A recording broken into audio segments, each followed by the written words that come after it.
So Borderlands for the Nintendo Switch just recently released, and we got Borderlands Game of the Year Edition, Borderlands 2, and Borderlands the Pre-Sequel. So how do these games run on the Switch? Is it worth picking up now in 2020? We are going to get into that and more in my full and complete review of Borderlands for the Switch.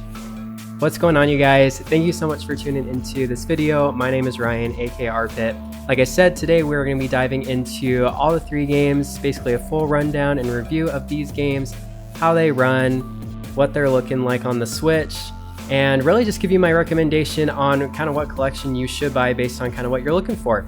So without further ado, let's get right into it.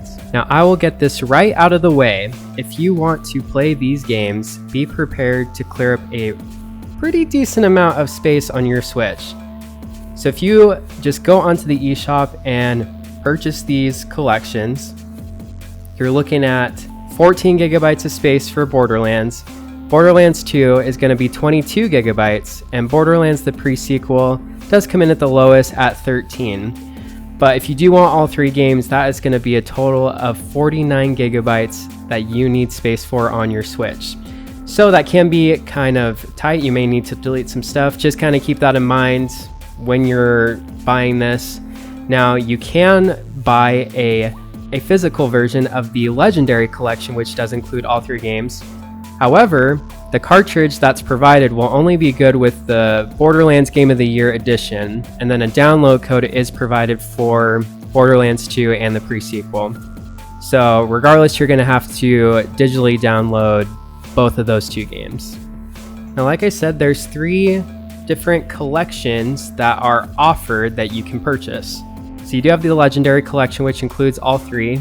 And right now on the eShop and pretty much any store you go to, if you do want to buy it physical, it's going to cost $49.99. Now, if you just want to purchase the Handsome Collection, that includes Borderlands 2 and the Pre-Sequel. That comes in at $39.99. So about $10 less. And then if you just want to purchase the original Borderlands game, which is remastered with the Game of the Year edition, that does come in at $29.99 for the one game. Now let's get into each game specifically, and I will say this in advance that they do actually vary on performance. Now, it's not a huge difference, but we will talk about that.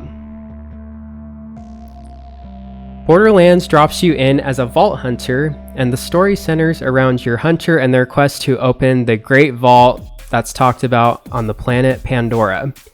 Pandora is home to vicious monsters as well as dangerous inhabitants that are all standing in your way of this vault.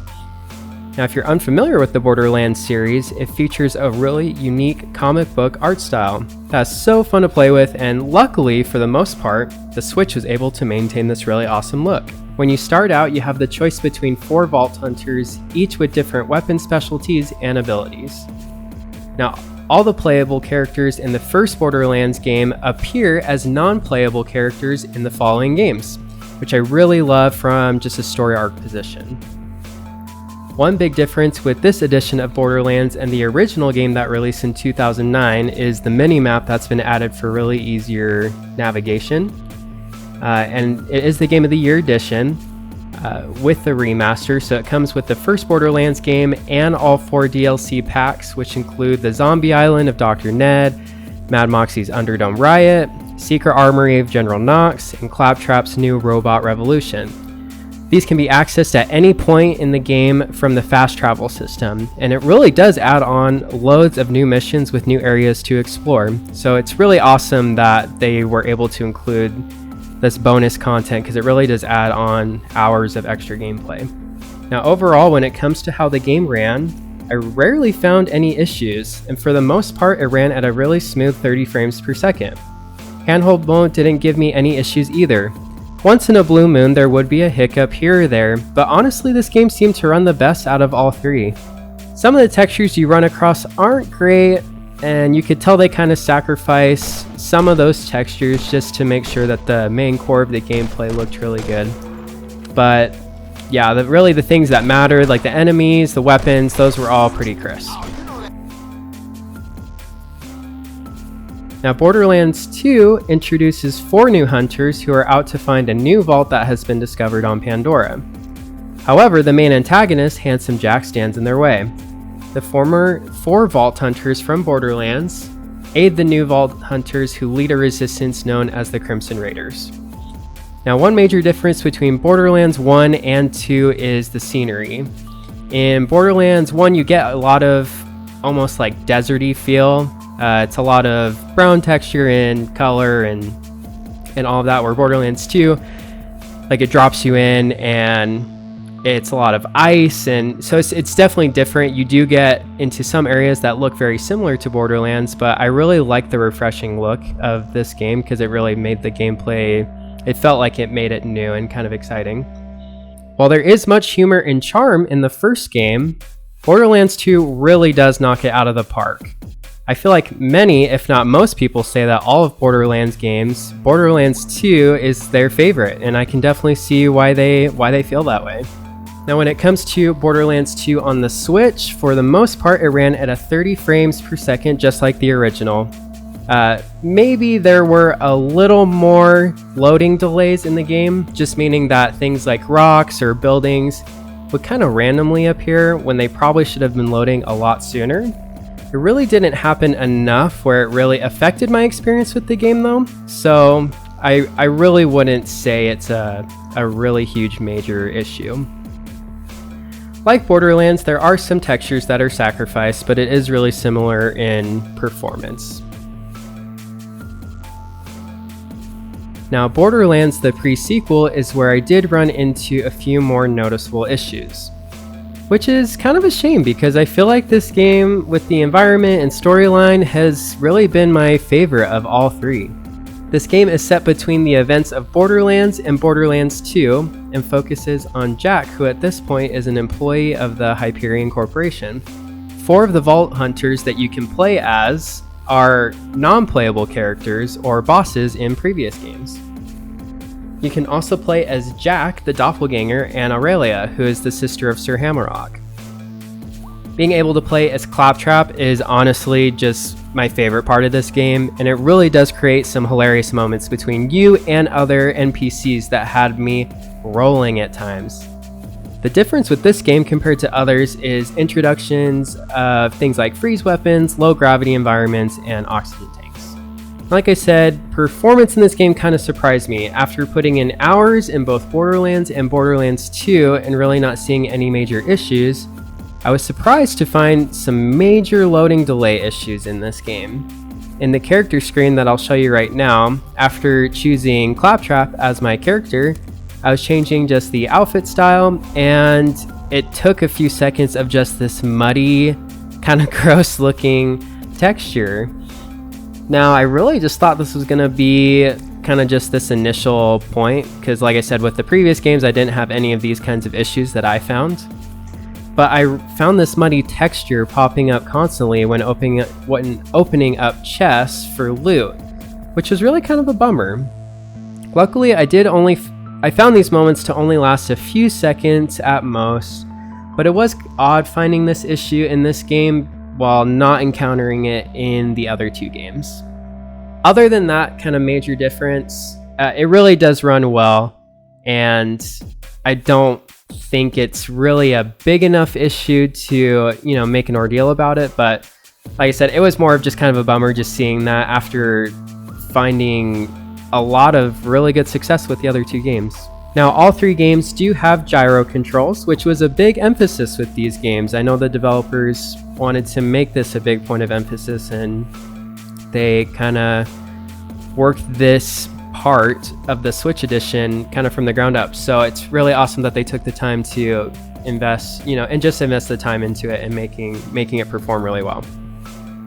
When I tested it out, I'm not a huge gyro control user, but I did try it out, and I think it ran really awesome. So for you guys that do love gyro controls in games, this is a huge plus about this game, that they really made it a point of emphasis and made sure that it ran pretty well. Now, with all 3 games, if you've never played a Borderlands game before, you can play through all these games by yourself, but really you can get the most out of these games by playing with your friends, or you can even jump online with some random people. Because it can be a struggle having your own friends, I ended up jumping online with some random people, and really the only struggle there is you can find yourself at different levels with other players, and it can be hard to communicate. So if you do jump in with someone, you know, completing a level 20 mission and you're only level 12, it can be hard to contribute there just because you are really under-leveled. But it really is a blast plowing through enemies with others, and it can make completing your objective just a tad bit easier if you do end up pairing up with the right people. Now as for my recommendation, this is just my opinion based on experiences with the 3 games, and just kind of what I feel like would be appropriate depending on kind of what you're looking for. So honestly, each game is a blast with dozens of hours of fun to be had. While the Switch version may lose some of the texture cleanness at times, the main core gameplay does run really smooth in both docked and handheld mode. That being said, if you have never played a Borderlands game before, I feel like you have to pick up the Legendary Collection because you do get all 3 games for just $50. By getting all 3 games, you are exposed to all the characters in the Borderlands universe. It's just fun running into the playable characters from the original Borderlands and helping them complete quests and continuing the journey in like Borderlands 2. Now, if you don't have hundreds of hours to devote with all 3 games and you're just looking at either Borderlands by itself for $30 or the Handsome Collection, which is Borderlands 2 and the Pre-Sequel for $40, then personally I think the Handsome Collection has to be the one that you have to pick up.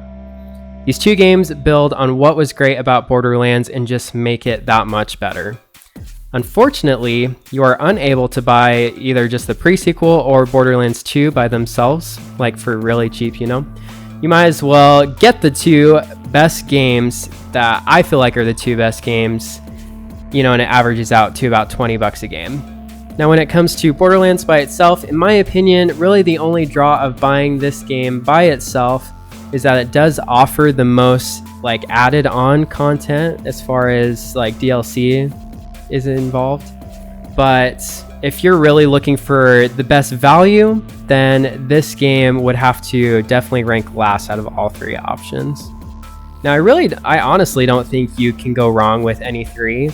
I just think that you get the most bang for your buck if you buy either the Legendary Collection for all 3 or if you buy the Handsome Collection where you do get the 2.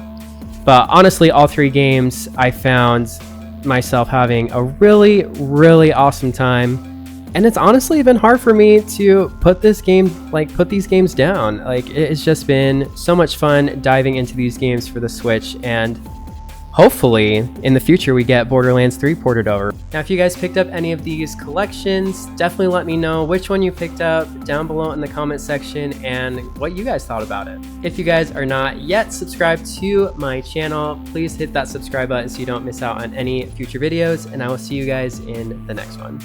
Peace.